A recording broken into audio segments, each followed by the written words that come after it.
Hey guys, welcome back to my channel. ನಾನು ನಿಮ್ಮ ಮೋನಿಕಾ ಶ್ರೀಧರ್. ಬನ್ನಿ, ಇವತ್ತು ಮೋದಕ ರೆಸಿಪಿ ಯಾವ ರೀತಿ ಮಾಡೋದು ಅಂತ ನಾನು ನಿಮಗೆ ತಿಳಿಸ್ಕೊಡ್ತಾ ಇದ್ದೀನಿ. ಈ ರೆಸಿಪಿನ ಅಮೋಘ ವರ್ಷ ನೃಪತುಂಗ ಅನ್ನೋರು ನನಗೆ ಕಮೆಂಟ್ ಮಾಡಿ ತಿಳಿಸಿದರು, ಮೋದಕ ರೆಸಿಪೀಸ್ನ ಶೇರ್ ಮಾಡಿ ಅಂತ. ಸೊ ಅವರಿಗೋಸ್ಕರ ನಾನು ಈ ಮೋದಕ ರೆಸಿಪೀಸ್ನ ನಿಮಗೆ ಹಾಕ್ತಾ ಇದ್ದೀನಿ. ನಾನು ಇಲ್ಲಿ 2 ರೀತಿಯ ಮೋದಕ ರೆಸಿಪೀಸ್ನ ಶೇರ್ ಮಾಡ್ತಾ ಇದ್ದೀನಿ. ಗಣೇಶನಿಗೆ ಪ್ರಿಯವಾದ ಮೋದಕಗಳನ್ನು ಯಾವ ರೀತಿ ಮಾಡೋದು ಅಂತ ನಾನು ನಿಮಗೆ ಇವಾಗ ತಿಳಿಸ್ಕೊಡ್ತಾ ಇದ್ದೀನಿ. ಇದಕ್ಕೆ ಬೇಕಾಗುವಂಥ ಸಾಮಗ್ರಿಗಳನ್ನು ನೋಡೋಣ ಬನ್ನಿ.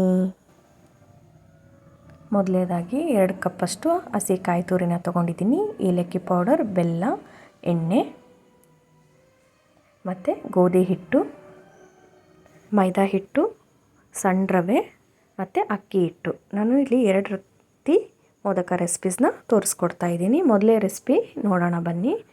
ಇವಾಗ ಒಂದು ಚಿಟಿಕೆಯಷ್ಟು ಉಪ್ಪನ್ನು ಹಾಕ್ಕೋಬೇಕು ಗೋಧಿ ಹಿಟ್ಟಿಗೆ. ತುಂಬ ಹಾಕ್ಕೋಬಾರ್ದು, ಒಂದು ಚಿಟಿಕೆ. ನಾನು 2 ಸ್ಪೂನಷ್ಟು ಮೈದಾ ಹಿಟ್ಟನ್ನು ಹಾಕ್ಕೊಳ್ತಾ ಇದ್ದೀನಿ. ಹಾಗೆ 2 ಸ್ಪೂನಷ್ಟು ಸಣ್ಣ ರವೆನ ಹಾಕ್ಕೊಳ್ತಾ ಇದ್ದೀನಿ. ಇದನ್ನು ಒಂದು ಸಾರಿ ನೀಟಾಗಿ ಕಲಿಸ್ಕೊಳ್ಳಿ. ನಾವು ಮೈದಾ ಹಿಟ್ಟು ಮತ್ತು ಸಣ್ಣ ರವೆ ಹಾಕೋದ್ರಿಂದ ಮೋದಕ ಸ್ವಲ್ಪ ಕ್ರಿಸ್ಪಿಯಾಗಿ ಬರುತ್ತೆ ಅಂತ ಅಷ್ಟೇ. ಸೊ ಸ್ವಲ್ಪನೇ ನೀರನ್ನು ಹಾಕಿ ನಾದ್ತಾ ಬನ್ನಿ ಹಿಟ್ಟನ್ನು. ನೋಡಿ, ಕೈಗೆ ಹಿಟ್ಟು ಅಂಟ್ಕೋಬಾರ್ದು, ಅಲ್ಲಿವರೆಗೂ ನಾವು ನಾದಿ ಇಟ್ಕೋಬೇಕಾಗುತ್ತೆ. ಇದನ್ನು ನೋಡಿ. ಇವಾಗ ಇನ್ನೊಂದು ಕಡೆ ಗ್ಯಾಸನ್ನು ಆನ್ ಮಾಡಿ ಒಂದು ಪಾತ್ರೆ ಇಟ್ಕೊಳ್ಳಿ. ಅದಕ್ಕೆ 1 ಕಪ್ಪಷ್ಟು ನೀರನ್ನು ಸೇರಿಸಿ. ನಾನು 1 ಕಪ್ ಅಕ್ಕಿ ಹಿಟ್ಟಿಗೆ 1 ಕಪ್ ನೀರನ್ನು ತೊಗೊಂಡಿದ್ದೀನಿ. ಇದು ಅಕ್ಕಿ ಹಿಟ್ಟಿನ ಮೋದಕಕ್ಕೆ ನಾನು ರೆಡಿ ಮಾಡ್ಕೊಳ್ತಾ ಇರೋದು. ಇವಾಗ ಒಂದು ಅರ್ಧ ಸ್ಪೂನಷ್ಟು ತುಪ್ಪನ ಸೇರಿಸಿ ಅದಕ್ಕೆ ಅರ್ಧ ಕಪ್ಪಷ್ಟು ಅಕ್ಕಿ ಹಿಟ್ಟನ್ನು ಹಾಕಬೇಕಾಗುತ್ತೆ. ಇದನ್ನು ಲೋ ಫ್ಲೇಮಲ್ಲಿ ನೀಟಾಗಿ ಕಲಿಸ್ಕೊಳ್ಳಿ. ಈ ರೀತಿ ಕಲಿಸ್ಕೊಂಡ್ರೆ ಆಯಿತು. ಇದನ್ನು ಒಂದು ಪಕ್ಕಕ್ಕೆ ಆರಲಿಕ್ಕೆ ಎತ್ತಿಟ್ಕೊಳ್ಳಿ. ಇವಾಗ ಮತ್ತೆ ಗ್ಯಾಸನ್ನು ಆನ್ ಮಾಡಿ ಒಂದು ಪ್ಯಾನ್ ಇಟ್ಕೊಳ್ಳಿ. ಆ ಪ್ಯಾನ್ಗೆ ನಾನು 1 ಕಪ್ಪಷ್ಟು ಬೆಲ್ಲ ತೊಗೊಂಡಿದ್ದೀನಿ. 2 ಕಪ್ ಕಾಯಿ ತುರಿಗೆ 1 ಕಪ್ ಬೆಲ್ಲ ಕರೆಕ್ಟಾಗಿ ಬರುತ್ತೆ. ಸ್ವಲ್ಪ ನೀರನ್ನು ಹಾಕಿದ್ದೀನಿ. ಇವಾಗ ಕರಸ್ಕೊಳ್ಬೇಕು ಬೆಲ್ಲನ ನೀಟಾಗಿ. ಕಸರು ಏನಾದರೂ ಇದ್ದರೆ ಹೋಗಬೇಕು ಅಂತ ಈ ರೀತಿ ಬೆಲ್ಲನ ಕರಸ್ಕೊತಾ ಇದ್ದೀನಿ. ಇವಾಗ ನೋಡಿ, ಬೆಲ್ಲನ ಒಂದು ಸ್ಟ್ರೈನರ್ ಸಹಾಯದಿಂದ ನಾನು ಇಲ್ಲಿ ಸೋಸ್ಕೊಳ್ತಾ ಇದ್ದೀನಿ. ಯಾವುದಾದ್ರೂ ಕಸರಿದ್ದರೆ ಬರಲಿ ಅಂತ. ಸೊ ಏನೂ ಇಲ್ಲ, ಆದರೂ ಕೂಡ ನಾನು ಒಂದು ಸಾರಿ ಈ ರೀತಿ ಮಾಡ್ಕೊಂಡಿದ್ದೀನಿ ನೋಡಿ. ಮತ್ತು ಗ್ಯಾಸನ್ನು ಆನ್ ಮಾಡಿಕೊಂಡು ಅದೇ ಪ್ಯಾನ್ನ ಇಟ್ಕೊತಾ ಇದ್ದೀನಿ. ಆ ಪ್ಯಾನಿಗೆ ನಾನು ಇವಾಗ ಬೆಲ್ಲನ ಕರಸ್ಕೊಂಡಿದ್ನಲ್ಲ, ಆ ಬೆಲ್ಲನ ಹಾಕ್ಕೊಂಡು ಬೆಲ್ಲ ಸ್ವಲ್ಪ ಕುದಿ ಬಂದಮೇಲೆ ಅದಕ್ಕೆ 2 ಕಪ್ಪಷ್ಟು ಹಸಿ ಕಾಯಿ ತುರಿನ ಸೇರಿಸ್ಕೊಳ್ತಾ ಇದ್ದೀನಿ. ಇದನ್ನು ಒಂದು ಸಾರಿ ಮಿಕ್ಸ್ ಮಾಡ್ಕೊಳ್ಳಿ. ಚೆನ್ನಾಗಿ ಮಿಕ್ಸ್ ಮಾಡ್ಕೊತ ಬನ್ನಿ. ಇದರಲ್ಲಿ ಸ್ವಲ್ಪ ನೀರಂಶ ಇರುತ್ತಲ್ವ, ಅದೆಲ್ಲ ಡ್ರೈ ಆಗಬೇಕು. ಅಲ್ಲಿವರೆಗೂ ನಾವು ಇದನ್ನು ಹುರ್ಕೋಬೇಕಾಗುತ್ತೆ. ಒಂದು 5 ನಿಮಿಷಗಳ ಕಾಲ ಹುರ್ಕೋಬೇಕಾಗುತ್ತೆ. ಇದನ್ನು ನೋಡಿ, ಹೀಗೆ ಹುರಿತಾ ಬನ್ನಿ. ಮೀಡಿಯಮ್ ಫ್ಲೇಮ್ ಇರಲಿ. ನೋಡಿ, ಇವಾಗ ಸ್ವಲ್ಪ ಏಲಕ್ಕಿ ಪೌಡರ್ನ ಹಾಕಿ ಇನ್ನೊಂದು ಸಾರಿ ಕಲಿಸ್ತಾ ಬನ್ನಿ. ನೋಡಿ, ಇದನ್ನು ತಣ್ಣಗಾಗೋಕ್ಕೆ ಬಿಡೋಣ. ಇವಾಗ ಅಕ್ಕಿ ಹಿಟ್ಟನ್ನು ಜಿಗಿ ಹಾಕ್ಕೊಂಡಿದ್ವಲ್ಲ, ಅದನ್ನು ಒಂದು ತಟ್ಟೆಗೆ ಹಾಕ್ಕೊಳ್ಳಿ. ಹಾಕ್ಕೊಂಡು ಇದಕ್ಕೆ ನೀರು ಸಾಲಿಲ್ಲ ಅಂದರೆ ಇನ್ನೊಂದು ಸ್ವಲ್ಪ ನೀರನ್ನು ಚಿಮ್ಸ್ಕೊಂಡು ನೀಟಾಗಿ ಹಿಟ್ಟನ್ನು ನಾದ್ಕೊಳ್ಳಿ. ಈ ಅಕ್ಕಿ ಹಿಟ್ಟಿನ ಮೋದಕ ತುಂಬ ದಿನ ಇರೋದಿಲ್ಲ, ಒಂದೇ ದಿನದಲ್ಲೇ ತಿನ್ನಬೇಕಾಗತ್ತೆ.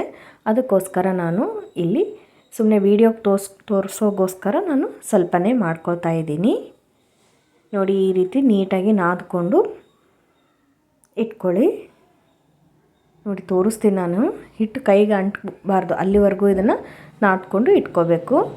ಇವಾಗ ಒಂದು ಪೂರಿ ಗಾತ್ರದಷ್ಟು ಹಿಟ್ಟನ್ನು ತೊಗೊತಾ ಇದ್ದೀನಿ. ಇದು ಗೋಧಿ ಹಿಟ್ಟಿನ ಮೋದಕ ತೋರಿಸ್ತಾ ಇರೋದು ಮೊದಲಿಗೆ. ನೋಡಿ, ಇವಾಗ ಈ ರೀತಿ ಪೂರಿ ಸೈಜು ಒತ್ಕೊಂಡು ಇವಾಗ ಸ್ಟಫಿಂಗ್ ರೆಡಿ ಮಾಡಿದ್ವಲ್ವ ಕಾಯಿ ತುರಿದು, ಅದನ್ನು ಒಂದು ಸ್ಪೂನ್ನ ಸಹಾಯದಿಂದ ಇಟ್ಕೊಳ್ಳಿ. ಯಾವುದೇ ಕಾರಣಕ್ಕೂ ಕೈಯಿಂದ ಮುಟ್ಟಬೇಡಿ. ಯಾಕಂದರೆ ನಾವು ಈ ರೀತಿ ಫೋಲ್ಡ್ ಮಾಡಬೇಕಾದ್ರೆ ಆ ಸಿಹಿ ನಮ್ಮ ಕೈಗೆ ಅಂಟಿದರೆ ಅದು ಎಣ್ಣೆಯಲ್ಲಿ ಬಿಟ್ಟಾಗ ಕರಗಾಗುತ್ತೆ ಎಣ್ಣೆ. ಅದಕ್ಕೋಸ್ಕರ ಸ್ಪೂನ್ನಿಂದನೇ ಹಾಕ್ಕೊಳ್ಳಿ, ಕೈಯಿಂದ ಹಾಕ್ಕೋಬೇಡಿ. ಈ ರೀತಿ ನೀಟಾಗಿ ಫೋಲ್ಡ್ ಮಾಡ್ಕೊತ ಬನ್ನಿ. ಮೋಲ್ಡ್ ಇದ್ದರೆ ಮೋಲ್ಡಲ್ಲಿ ಕೂಡ ನೀವು ಮಾಡ್ಬೋದು. ಸೊ ನಾನು ಮೋಲ್ಡಲ್ಲಿ ಮಾಡ್ತಾ ಇಲ್ಲ, ಹಾಗೆ ಕೈಯಿಂದನೇ ಮಾಡ್ಕೊಳ್ತಾ ಇದ್ದೀನಿ. ನೋಡಿ, ಈ ರೀತಿ ತಿರುಗಿಸ್ತಾ ಬನ್ನಿ.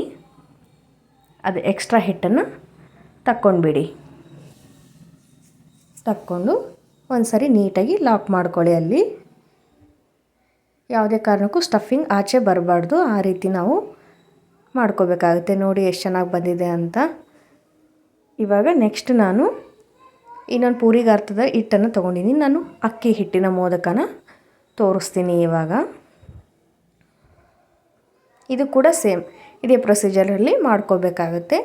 ಸ್ವಲ್ಪ ಲತ್ತಣಿಗೆ ಸಹಾಯದಿಂದ ಒತ್ಕೊಳ್ಳಿ, ಆವಾಗ ನೀಟಾಗಿ ಅಗಲ ಆಗುತ್ತೆ. ಈ ರೀತಿ ಕೈಯಿಂದ ರೋಲ್ ಮಾಡ್ತಾ ಬನ್ನಿ ಹಿಟ್ಟನ್ನು. ಅದು ಒಂದು ಬಟ್ಲ್ ಶೇಪಲ್ಲಿ ಬರುತ್ತೆ ನಿಮಗೆ. ನೋಡಿ ಈ ರೀತಿ ಬಟಲ್ ಶೇಪಲ್ಲಿ ಬರುತ್ತೆ.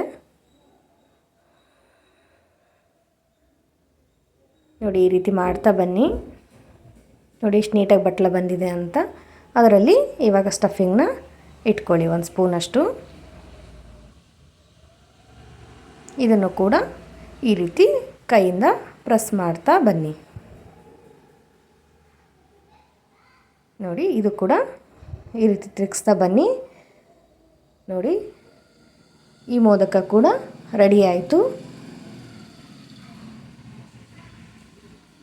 ನೋಡಿ ಇನ್ನೊಂದು ರೀತಿ ಚಪಾತಿ ಥರ ಲಟ್ಟಿಸ್ಕೊಂಡ್ಬಿಡಿ. ಆಮೇಲೆ ಈ ರೀತಿ ಬಟ್ಲ ಇದ್ದರೆ ಅದನ್ನು ಈ ರೀತಿ ಕಟ್ ಮಾಡಿಕೊಂಡ್ರೆ ಈ ರೀತಿ ಮಾಡೋದ್ರಿಂದ ಬೇಗ ಆಗುತ್ತೆ ಮೋದಕಗಳು. ಅದಕ್ಕೆ ನಾನು ಈ ಒಂದು ಮೆಥಡನ್ನು ಕೂಡ ನಿಮಗೆ ತೋರಿಸ್ಕೊಡ್ತಾ ಇದ್ದೀನಿ. ನೋಡಿ ಈ ರೀತಿ ತಗೊಂಡ್ಬಿಡಿ. ನೋಡಿ ಇವಾಗ ಒಂದೊಂದಾಗೆ ತೊಗೊಂಡು ನೋಡಿ ಈ ರೀತಿ ಮೋದಕನ ಮಾಡ್ಕೊಳ್ತಾ ಬನ್ನಿ. ಇದು ತುಂಬ ಈಸಿ ಆಗುತ್ತೆ, ಬೇಗನೂ ಕೂಡ ಆಗುತ್ತೆ. ನಿಮಗೆ ಯಾವ ರೀತಿ ಅನುಕೂಲವಾಗುತ್ತೋ ಆ ರೀತಿ ಮಾಡ್ಕೊಳ್ಳಿ. ಇವಾಗ ಗ್ಯಾಸನ್ನು ಆನ್ ಮಾಡಿ ಒಂದು ಪಾತ್ರೆಯಲ್ಲಿ ನೀರನ್ನು ಇಟ್ಕೊಳ್ತಾ ಇದ್ದೀನಿ. ಇದು ಅಕ್ಕಿ ಹಿಟ್ಟಿನ ಮೋದಕಕ್ಕೆ ಹಬೆಯಲ್ಲಿ ಬೇಯಿಸ್ಕೋಬೇಕಾಗುತ್ತೆ. ಅದಕ್ಕೋಸ್ಕರ ಈ ರೀತಿ ಜಾಲರಿ ಇರೋ ಜಲ್ಡಿಯಲ್ಲಿ ನಾನು ಮೋದಕಗಳನ್ನು ಇಟ್ಕೊಂಡಿದ್ದೀನಿ. ಇದನ್ನು 10 ನಿಮಿಷಗಳ ಕಾಲ ನಾವು ಬೇಯಿಸ್ಕೋಬೇಕಾಗುತ್ತೆ, ಸ್ಟೀಮ್ ಮಾಡ್ಕೋಬೇಕಾಗುತ್ತೆ. ನೋಡಿ ಇನ್ನೊಂದು ಬದಿಗೆ ಗ್ಯಾಸನ್ನು ಆನ್ ಮಾಡಿ ಒಂದು ಕಡಾಯಿ ಇಟ್ಕೊಂಡು ಅದರಲ್ಲಿ ಎಣ್ಣೆನ ಹಾಕಿ. ನೋಡಿ ಎಣ್ಣೆ ಕಾದಿದೆ. ಇವಾಗ ನಾನು ಒಂದೊಂದನ್ನೇ ಗೋಧಿ ಹಿಟ್ಟಿನ ಮೋದಕವನ್ನು ಹಾಕ್ಕೊಳ್ತಾ ಇದ್ದೀನಿ. ನೋಡಿ ಇದು ನೀಟಾಗಿ ಬೇಯಬೇಕು. ಗೋಲ್ಡನ್ ಬ್ರೌನ್ ಆಗೋವರೆಗೂ ಕೂಡ ಇದನ್ನು ನೀವು ಎಣ್ಣೆಯಲ್ಲೇ ಕರ್ಕೋಬೇಕಾಗುತ್ತೆ. ಸೊ 2-3 ನಿಮಿಷಗಳ ಕಾಲ ನೀವು ಎಣ್ಣೆಯಲ್ಲೇ ಕರ್ಕೋಬೇಕು. ಆವಾಗ ಗೋಲ್ಡನ್ ಬ್ರೌನ್ ಬರುತ್ತೆ. ಹೈ ಫ್ಲೇಮ್ ಇಟ್ಕೋಬೇಡಿ. ನೋಡಿ ಇವಾಗ ಬಣ್ಣ ಚೇಂಜ್ ಆಗಿದೆ ಇದು. ಸೊ ನಾನು ಇವಾಗ ಟಿಶ್ಯೂ ಪೇಪರ್ ಹರಡಿದ ತಟ್ಟೆಗೆ ಈ ಮೋದಕಗಳನ್ನು ತಗೊಳ್ತಾ ಇದ್ದೀನಿ. ನೋಡಿ ಸ್ವಲ್ಪ ಕೂಡ ಎಣ್ಣೆ ಜಿಡ್ಡು ಹಿಡ್ದಿಲ್ಲ ಇದಕ್ಕೆ. ನೋಡಿ ಇವಾಗ ತಗೊಳ್ತಾ ಇದ್ದೀನಿ. ಇವಾಗ ಅಕ್ಕಿ ಹಿಟ್ಟಿನ ಮೋದಕ ಆಗಿದೆ, ಅದನ್ನು ಕೂಡ ನಿಮಗೆ ತೋರಿಸ್ಕೊಡ್ತೀನಿ ಈಗ. ನೋಡಿ ಇದು ಕೂಡ 10 ನಿಮಿಷಗಳ ಕಾಲ ಸ್ಟೀಮ್ ಆಗಿದೆ, ಚೆನ್ನಾಗಿ ಬೆಂದಿದೆ. ನೋಡಿ ಎಷ್ಟು ಚೆನ್ನಾಗಿ ಬಂದಿದೆ ಅಂತ ಅಕ್ಕಿ ಹಿಟ್ಟಿನ ಮೋದಕ. ಹಾಗೆ ಗೋಧಿ ಹಿಟ್ಟಿನ ಮೋದಕ ಕೂಡ ತುಂಬ ಚೆನ್ನಾಗಿ ಬಂದಿದೆ. ಈ 2 ಮೋದಕಗಳ ರೆಸಿಪಿ ನಿಮಗೆ ಇಷ್ಟ ಆಗಿತ್ತು ಅಂದರೆ ನನ್ನ ಯೂಟ್ಯೂಬ್ ಚಾನಲ್ನ ಸಬ್ಸ್ಕ್ರೈಬ್ ಮಾಡ್ಕೊಳ್ಳಿ. ಹಾಗೆ ಪಕ್ಕದಲ್ಲಿರುವ ಬೆಲ್ ಬಟನ್ನ ಕ್ಲಿಕ್ ಮಾಡಿ. ನಾನು ಹಾಕುವಂತಹ ಎಲ್ಲ ಹೊಸ ವಿಡಿಯೋ ನೋಟಿಫಿಕೇಷನ್ ನಿಮಗೆ ಬರುತ್ತೆ. Thank you for watching.